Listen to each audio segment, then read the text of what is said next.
L'avez-vous déjà entendu les derniers mots de quelqu'un? J'étais au travail quand mon téléphone a sonné. C'était l'hospice de ma sœur. Votre petite sœur décline rapidement. Elle a peut-être quelques heures devant elle si elle a de la chance. Le bloc-notes est tombé de mes mains.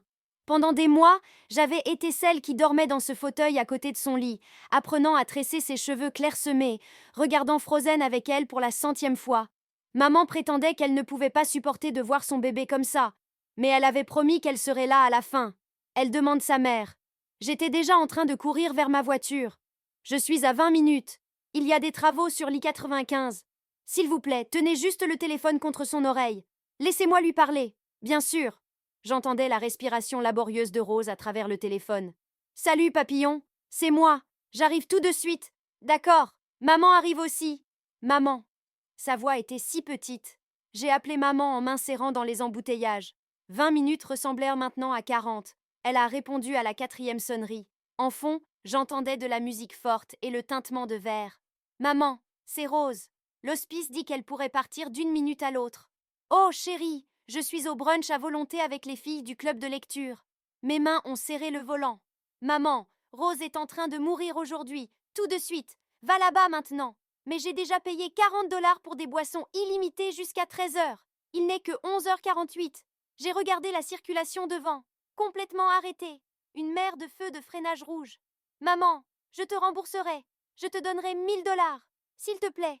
Je l'ai entendu parler à quelqu'un d'autre. Une autre tournée pour la table. Les Bellini à la pêche cette fois. Maman, j'ai bu comme 6 mimosas, chérie. J'ai besoin de manger quelque chose d'abord. Je ne peux pas arriver ivre à un hospice. J'ai raccroché et rappelé l'hospice. J'ai besoin de quelqu'un avec Rose. N'importe qui? S'il vous plaît, ne la laissez pas seule. Tout notre personnel est avec d'autres patients en état critique. Et les bénévoles? Les autres familles? N'importe qui? J'ai appelé mon ex-petite amie. Pas de réponse. Mon colocataire, l'enseignante de Rose d'avant qu'elle tombe malade. Voyage de week-end, tous trop occupés pour visiter une enfant de 9 ans au bord de la mort. À 12h15, l'infirmière de l'hospice a tenu le téléphone contre l'oreille de Rose à nouveau. Est-ce que maman arrive? A-t-elle murmuré. Elle est en route, papillon. Le mensonge m'a brûlé la gorge. J'ai rappelé maman. Maman, Rose t'a demandé spécifiquement. S'il te plaît, je viendrai après. Ils viennent d'apporter les toasts français. Je ne peux pas gaspiller la nourriture. Ta fille est en train de mourir. Ne sois pas si dramatique. Tu as dit qu'elle avait du temps. J'ai commandé un Uber pour elle depuis mon téléphone. Il a été annulé 2 minutes plus tard par le passager. J'ai appelé sa sœur, ma tante. Je ne m'implique plus dans les problèmes de ta mère. 12h30. Maman a envoyé un texto. Juste un verre de plus, puis je pars. La circulation a enfin commencé à bouger. Le GPS indiquait 35 minutes. J'ai appelé 3 voisins de maman, les suppliant de la traîner physiquement hors du restaurant. Ils avaient tous des excuses. 12h45. J'ai rappelé maman. Elle bredouillait maintenant. Pourquoi es-tu un tel rabat-joie? Elle est en train de mourir depuis des mois. Qu'est-ce qu'une heure de plus? À 13h, l'infirmière de l'hospice est revenue. Elle demande si sa maman est fâchée contre elle. Ma vision s'est brouillée de larmes. J'étais encore à 8 minutes. Dis-lui que maman l'aime tellement. Dis-lui. Attends, elle veut dire quelque chose. J'ai entendu du bruit, puis la voix de Rose, à peine un murmure. Dis à maman que c'est ok. 13h03. J'ai franchi les portes de l'hospice en trombe, prenant les escaliers 3 marches à la fois. Chambre 532. Rose avait l'air si petite dans ce lit, sa peau presque translucide.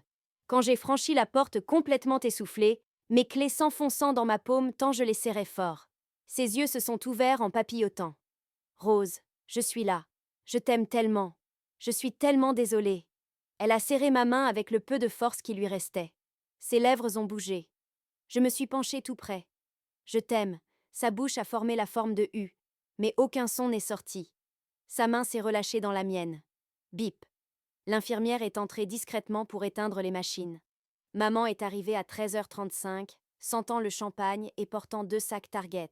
J'ai fait un arrêt pour lui acheter un animal en peluche, a-t-elle annoncé en sortant une licorne. Où est-elle? Elle a vu la forme immobile de Rose, les yeux vides, le silence où les machines bipaient autrefois. Pourquoi n'as-tu pas essayé plus fort de me faire venir ici? Elle s'est tournée vers moi, sa voix montant. Tu savais que j'étais sortie. Tu aurais dû envoyer un service de voiture où elle t'a demandé 17 fois, a dit l'infirmière doucement. Votre fils a tenu le téléphone contre son oreille pour qu'elle puisse entendre votre voix. Mais le visage de maman s'est durci. Elle était en train de mourir de toute façon. Quelle différence cela aurait-il fait? J'ai tenu le dernier dessin de Rose encore sur sa table de chevet. Des figures bâtons étiquetées moi et maman se tenant la main sous un arc-en-ciel. Tu essaies de me faire sentir coupable. Maman a craché. Elle ne savait même pas que je n'étais pas là. Je n'ai rien dit. J'étais prête à donner à ma mère le même traitement qu'elle avait donné à sa fille. J'ai continué à tenir la petite main de Rose même si elle était déjà en train de refroidir. Et maman continuait à dire que rien de tout cela n'était de sa faute. Pendant que l'infirmière commençait discrètement à retirer les lignes 4 du bras mince de Rose. La chambre semblait bien trop petite avec l'haleine de maman la remplissant de cette odeur dégoûtante de champagne. Et je savais que je devais sortir avant de dire quelque chose que je ne pourrais pas retirer. J'ai lâché la main de Rose et suis passée devant maman sans la regarder. Mais elle m'a suivie dans le couloir en demandant quels arrangements j'avais faits, agissant comme si elle avait été impliquée tout ce temps. Je lui ai dit que je n'en avais pas encore fait parce que j'étais réellement là avec Rose. Et elle s'est vexée et a dit qu'elle allait passer des appels, ce qui signifiait probablement qu'elle allait mettre à jour son Facebook. Je me suis assise dans la salle familiale avec la tête dans les mains quand cette femme nommée Diane Stratton des services sociaux de l'hospice m'a trouvée et s'est assise avec un grand dossier de papier. Elle était vraiment douce mais aussi directe sur ce qui devait se passer ensuite, parlant de formulaires de libération du corps et de sélection de maisons funéraires et de certificats de décès. Et j'étais juste reconnaissante que quelqu'un traite cela comme réel au lieu d'une gêne. Elle m'a aidée à remplir les formulaires pendant que maman était dehors sur son téléphone.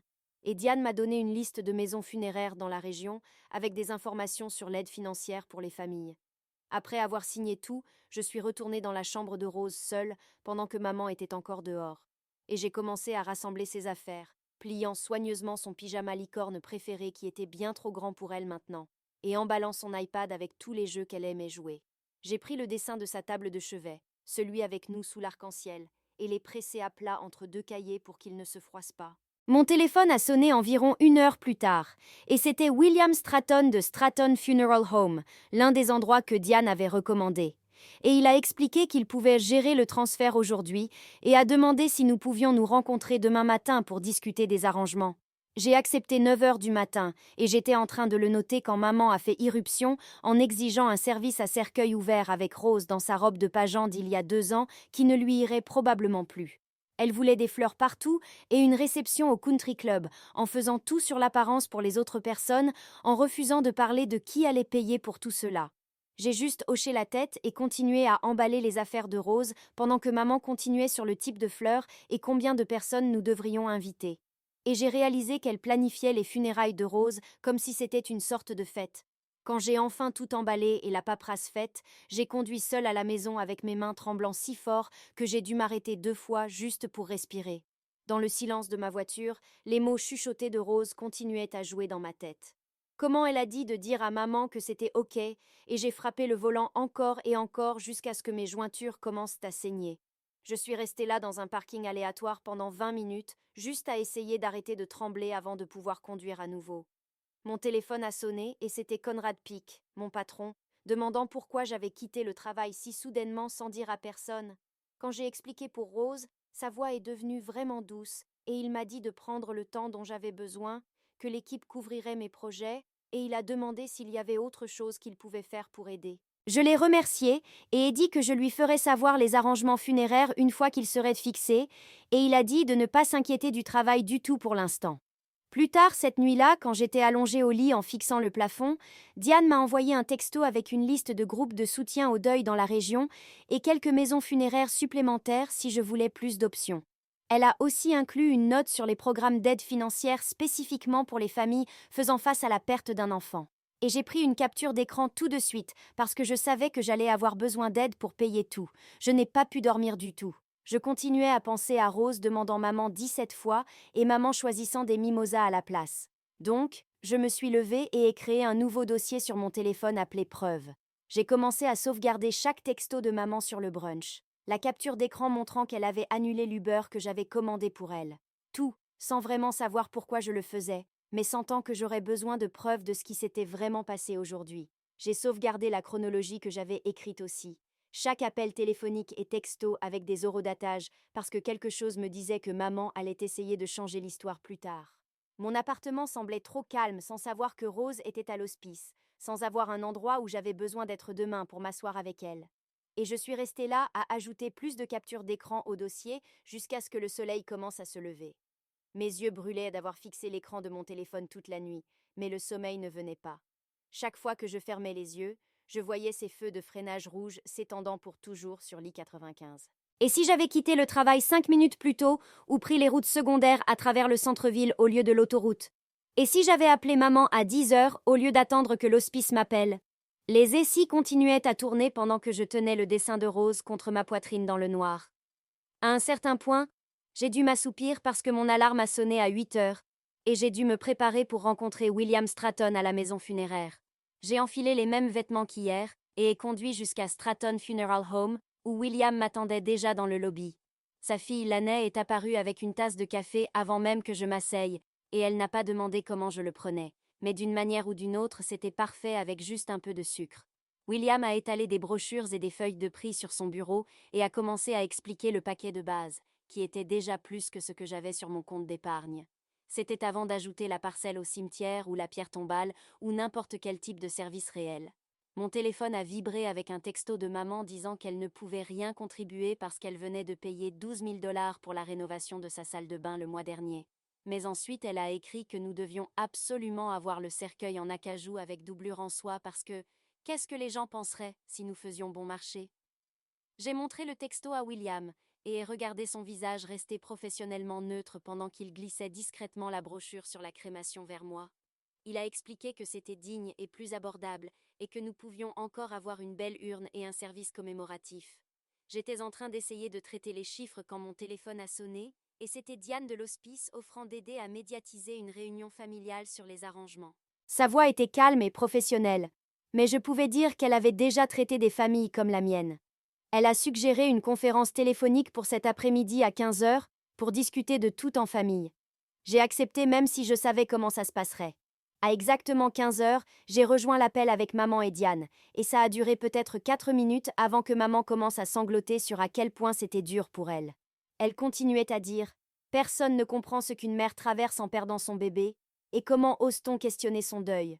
Diane a essayé de rediriger 2 fois, mais maman est devenue plus forte sur sa souffrance. Après que maman a raccroché en larmes, Diane m'a rappelé en privé et a expliqué qu'en tant que principal soignant de Rose, qui avait pris les décisions médicales, j'avais le droit légal de faire les arrangements funéraires en tant que proche parent. Elle l'a dit doucement, mais nous savions toutes les deux ce qu'elle disait vraiment. Je suis retournée au bureau de William et ai choisi la crémation avec une simple urne violette, puisque c'était la couleur préférée de Rose. J'ai sorti mon téléphone et ai tapé une note pour moi-même qui disait « Rose méritait tellement plus que ça. Mais je promets de te garder en sécurité maintenant. » La décision semblait juste, et ça signifiait éviter tout le spectacle que maman voulait créer pour ses amis. Je venais de signer la paperasse quand Conrad a appelé avec quelqu'un des RH en conférence pour expliquer la politique de congé pour deuil. Ils étaient gentils, mais il y avait des formulaires à remplir et des documents dont ils avaient besoin et des délais pour soumettre tout. La personne des RH continuait à lister les exigences pendant que j'essayais de les noter, mais ma main tremblait et je ratais des choses. Ils ont dit qu'ils enverraient tout par email, mais j'étais déjà noyée dans les emails et appels et décisions. Ce soir-là, j'essayais de manger du toast quand mon téléphone a commencé à exploser avec des notifications. Maman avait posté sur Facebook sur la perte de son précieux ange avec une photo d'il y a 3 ans au spectacle scolaire de Rose avant qu'elle tombe malade. Les commentaires affluaient de ses amis du club de lecture et voisins qui n'avaient pas visité une seule fois pendant les mois où Rose était en train de mourir. Tout le monde disait à maman à quel point elle était forte, et quelle mère incroyable elle avait été, et à quel point Rose avait de la chance de la voir. Maman répondait à chaque commentaire avec des émojis pleurants et de longs paragraphes sur sa douleur. J'ai commencé à taper mon propre post avec les horodatage de chaque appel de ce matin et des captures d'écran de maman annulant l'Uber et choisissant le brunch plutôt que sa fille mourante. J'avais 3 paragraphes écrits sur où maman était vraiment pendant que Rose demandait sa mère 17 fois. Mais je n'ai pas posté.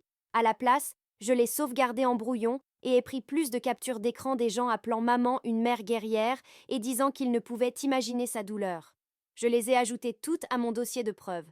Pas sûr pourquoi, mais sentant que j'avais besoin de documenter l'histoire réelle quelque part. Mon téléphone a sonné et j'ai presque pas répondu, mais le numéro semblait familier. C'était l'infirmière de l'hospice qui avait été avec Rose ce matin-là, et elle a dit qu'elle ne devrait probablement pas appeler, mais voulait que je sache quelque chose. Elle a dit que juste avant que j'arrive, Rose avait fredonné Let It Go de Frozen très doucement. Elle a dit que Rose semblait paisible, comme si elle attendait, et quand elle a entendu ma voix au téléphone, Elle avait souri un peu. L'infirmière a dit qu'elle avait vu beaucoup d'enfants partir et qu'elle croyait vraiment que Rose tenait bon jusqu'à ce qu'elle m'entende dire que je l'aimais. Après qu'elle a raccroché, je suis restée là à tenir le téléphone et à pleurer pour la première fois depuis que Rose était morte, parce qu'au moins elle savait que j'étais là, même si maman ne l'était pas. Le lendemain matin, je suis allée à Stratton Funeral Home avec mes yeux encore gonflés et rouges de pleurer. William m'a rencontré à la porte et sa fille Laney m'a apporté du café sans demander pendant que nous marchions dans leur salle d'exposition. Elle a sorti différentes urnes des étagères d'exposition et les a posées sur le comptoir, une par une. Celles en bronze semblaient trop lourdes et sérieuses pour une enfant de 9 ans. Le marbre blanc était froid quand je l'ai touché. Puis Laney m'a montré une violette qui n'était pas trop grande ou trop fantaisiste. Je l'ai prise et l'ai tournée dans mes mains, sentant la surface lisse. Elle a mentionné qu'il pouvait graver des papillons dessus puisque c'est ce que j'appelais rose, et j'ai hoché la tête parce que ma gorge était trop serrée pour parler. William a géré toute la paperasse à son bureau pendant que je signais où il pointait et essayait de ne pas regarder le coût total au bas.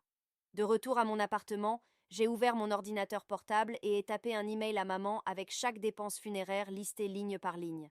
Je lui ai demandé de juste couvrir les fleurs qu'elle insistait pour avoir pour les apparences. 20 minutes plus tard, mon téléphone a vibré avec sa réponse m'appelant manipulatrice et cruelle pour essayer de la culpabiliser sur l'argent quand elle était en deuil. Au bas, elle avait collé un lien vers des fleurs en plastique du Dollar Store avec une note disant que celle-ci irait très bien.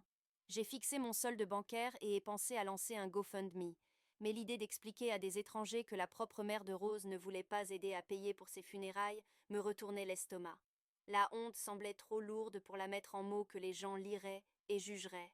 Mon téléphone a sonné et c'était Diane appelant avec des nouvelles sur une petite subvention d'une fondation pour le deuil des enfants. Elle a dit que ça pouvait couvrir jusqu'à 2000 $ des coûts funéraires et qu'elle avait déjà commencé à rassembler la paperasse dont nous aurions besoin. Elle m'a guidée à travers chaque formulaire au téléphone et m'a envoyé les liens par email pendant que nous parlions. J'ai passé les 3 heures suivantes à ma table de cuisine à remplir chaque section de cette demande de subvention. J'ai joint des copies des reçus de la maison funéraire et des dossiers médicaux de Rose des 6 derniers mois.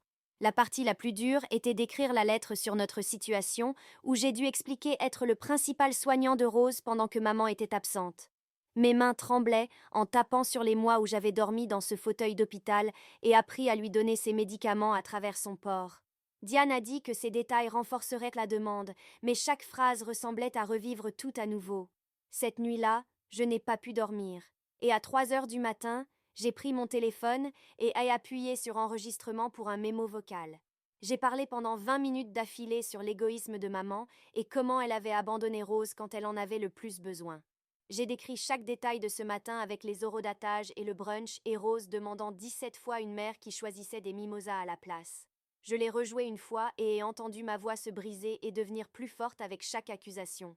Au lieu de l'envoyer, je l'ai sauvegardé dans mon dossier de preuves avec toutes les captures d'écran et textos. Mon téléphone a vibré avec un email de Conrad demandant sur les délais de projet et disant que l'équipe luttait pour couvrir ma charge de travail. Il n'essayait pas de me presser, mais avait besoin de savoir quand je pourrais revenir. La culpabilité m'a frappée immédiatement parce que le monde continuait à tourner et attendait des choses de moi pendant que Rose était partie. J'ai fermé l'email sans répondre et ai décidé de conduire chez maman pendant qu'elle était à son club de vin du mercredi. J'avais encore ma clé de quand je vérifiais les choses avant que Rose tombe malade. Sa chambre avait exactement le même aspect que le jour où elle était allée à l'hôpital 6 mois plus tôt, avec des animaux en peluche sur le lit et des dessins scotchés au mur. J'ai commencé à emballer ses choses préférées dans une boîte quand j'ai vu des papiers sur son petit bureau.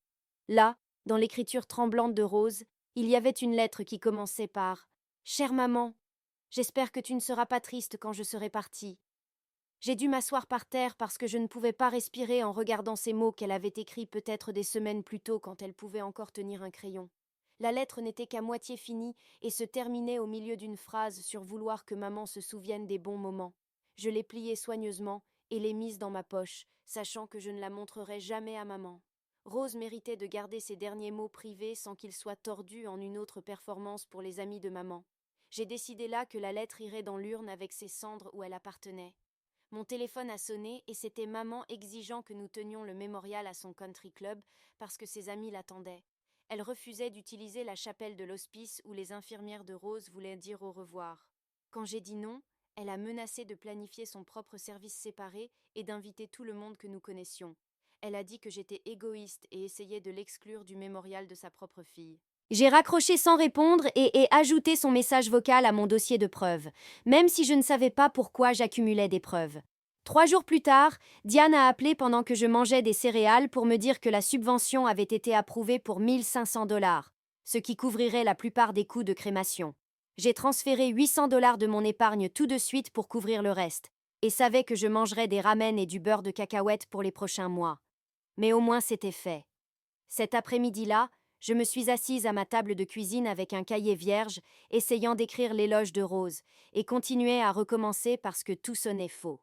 J'ai écrit sur comment elle aimait Frozen et chantait Let It Go, même quand la chimio faisait craquer sa voix. J'ai écrit sur ses dessins de papillons qui couvraient chaque mur de sa chambre d'hôpital. J'ai écrit sur comment elle gardait toujours la moitié de ses bonbons pour partager avec les infirmières, même quand elle mangeait à peine elle-même. La partie la plus dure était de ne pas mentionner maman du tout. Mais après 17 brouillons, j'ai enfin eu quelque chose qui était juste sur Rose. Mon téléphone a vibré avec un texto de mon ex disant qu'elle avait entendu parler de Rose par un ami commun et pensait que je devrais pardonner à ma mère pour ma propre paix. J'ai tapé en retour « Merci d'avoir contacté » et ai appuyé sur le bouton bloqué parce que je n'avais pas besoin d'une autre personne me disant comment me sentir sur maman choisissant le brunch plutôt que sa fille mourante. Le lendemain matin, Diane avait fixé un rendez-vous avec Nina Schaeffer, qui faisait du counseling pour le deuil et avait une ouverture cette même semaine. J'ai conduit jusqu'à son bureau, qui était dans une vieille maison convertie en salle de thérapie, et le formulaire d'admission demandait sur le soutien familial pendant cette période. J'ai coché la case pour aucun, et Nina l'a entourée avec ce regard sachant comme si elle avait vu ça avant.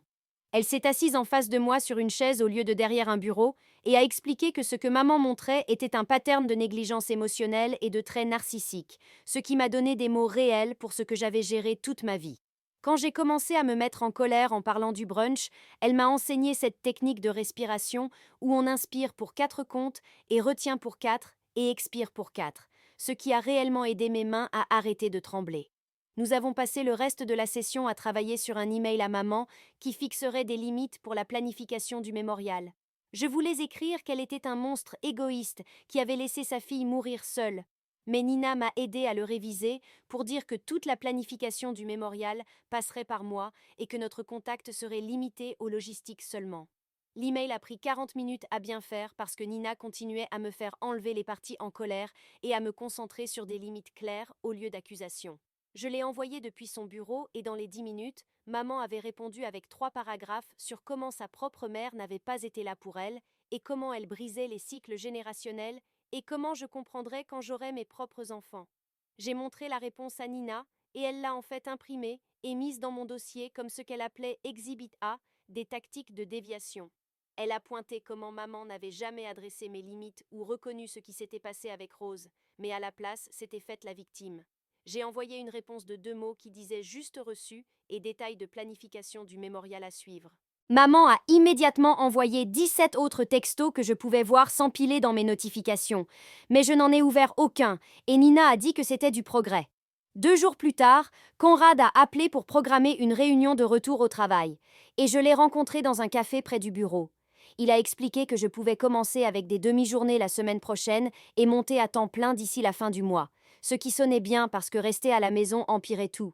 Il a dit que l'équipe luttait pour couvrir mes projets, mais il comprenait et voulait me soutenir comme il pouvait.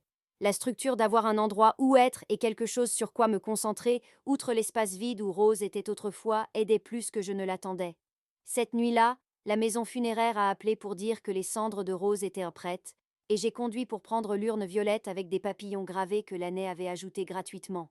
Je l'ai ramenée à la maison et l'ai posée sur ma table basse à côté de son dessin arc-en-ciel et ai essayé de pratiquer la lecture de l'éloge à voix haute.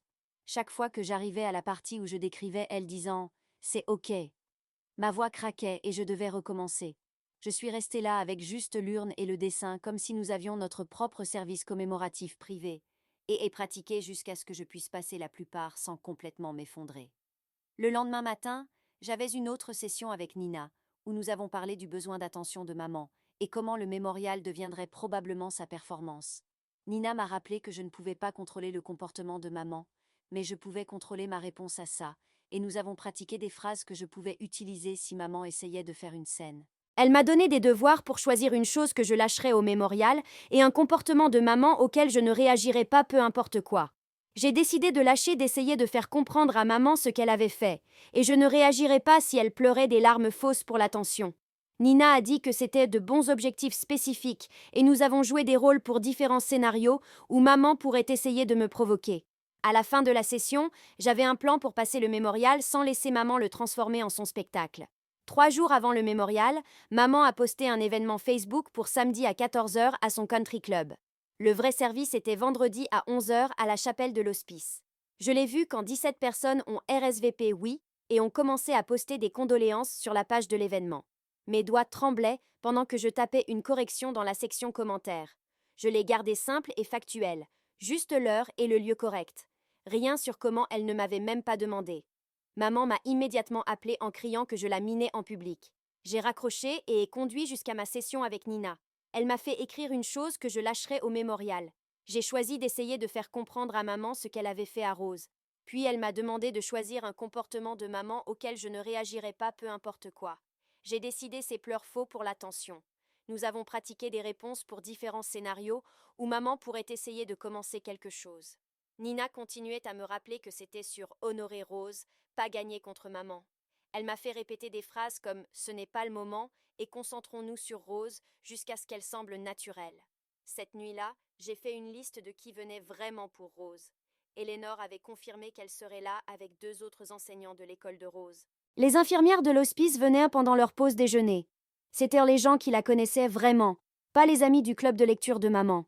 J'ai décidé de me concentrer sur eux au lieu de n'importe quel spectacle que maman mettrait en place. Le matin du mémorial est arrivé et je suis arrivée 1 heure en avance pour installer les dessins de Rose autour de la chambre. J'ai placé ces animaux en peluche sur une table près de l'entrée avec une photo d'avant qu'elle tombe malade. Les gens ont commencé à arriver à 10h45 et je me suis tenue au podium en organisant mes cartes d'éloge. Maman n'était pas là à 11 heures quand nous étions censés commencer. Je pouvais voir les gens vérifier leur téléphone et chuchoter. À 11h05, j'ai juste commencé sans elle. J'étais à 3 phrases en parlant de l'amour de Rose pour les papillons quand la porte s'est ouverte en claquant. Maman est entrée en balayant, portant une robe cocktail noire avec ses cheveux et maquillage parfait. Elle a signé le livre d'invités avec de grands mouvements dramatiques pendant que je continuais à lire. Je n'ai pas fait de pause ou reconnu son entrée même quand elle a fait un show pour trouver un siège au premier rang. J'ai parlé de comment Rose collectionnait des autocollants de papillons et les mettait sur tout. J'ai décrit ces terribles blagues toc-toc qui n'avaient jamais de sens, mais la faisaient toujours rire. Je leur ai raconté les chansons de Frozen qu'elle chantait pendant la chimio pour égayer les autres enfants. De vraies larmes coulèrent des infirmières et enseignants qui se souvenaient de ces moments. Maman continuait à tamponner ses yeux secs avec un mouchoir, se tournant pour vérifier si les gens la regardaient. Quand j'ai fini, les gens sont venus me serrer dans les bras et partager leurs propres souvenirs de Rose. Maman a attrapé mon bras et m'a tiré dans le coin. Elle a sifflé que je l'avais humiliée en ne la mentionnant pas une fois dans les loges. Elle m'a appelée cruelle et égoïste pour exclure sa propre mère du mémorial de sa fille.